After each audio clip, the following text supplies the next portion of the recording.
On September 11th, 2001, the United States encountered arguably the worst attack on home soil.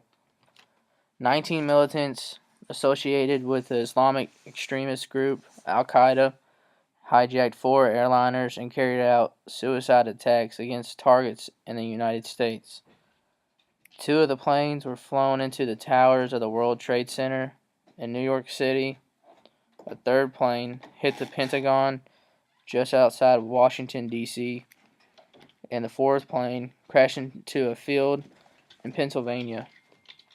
Often referred to as 9/11, the attacks resulted in extensive death and destruction, triggering major U.S. initiatives to combat terrorism and defining the presidency of George W. Bush. Over 3,000 people were killed during the attacks in New York City and Washington, D.C., including more than 400 police officers and firefighters. The first plane crashed at 8:45 a.m. It was an American Boeing 767 that was fueled with 20,000 gallons of jet fuel. The hijackers intentionally flew the airplane into the North Tower of the World Trade Center in New York City. 18 minutes later, after the first plane hit, the second Boeing 767, United Airlines Flight 175, turned sharply towards the World Trade Center and flew into the South Tower. At 9:45 a.m., American Airlines Flight 77 circled over downtown Washington, D.C., and flew right into the west side of the Pentagon military headquarters. In total, 125 civilians and personnel were killed in the Pentagon crash.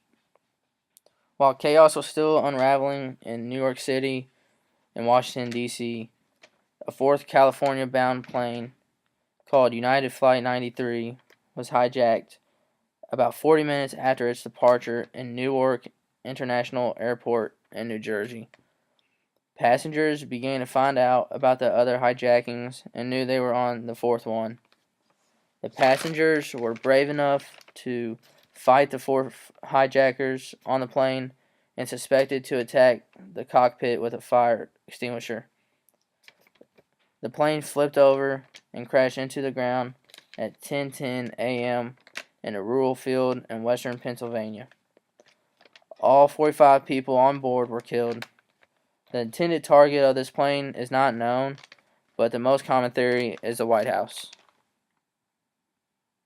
U.S. troops invaded Afghanistan in an attempt to dismantle Al-Qaeda, the terrorist group that claimed responsibility for the attacks, and remove the Taliban government harboring the group. 2 years later, in March 2003, the U.S. invaded Iraq and deposed President Saddam Hussein. Although not directly linked to the terrorist attacks, Hussein was suspected of producing weapons of mass destruction, and the invasion was a key part of America's newly launched war on terror under the leadership of President George W. Bush. Our military involvement in Afghanistan turned into the longest-running war in U.S. history, and although formal U.S. combat operations ended in late 2014, more than 8,000 U.S. troops are still there in an effort to help stem the ongoing Taliban insurgency. Americans' perspective on 9/11 is that terrorism is a real threat in the world. It changed American citizens' view on the Islamic religion and the people who believe in it. It brought stereotypes into society that all people of the Islamic faith are terrorists and considered dangerous still to this day.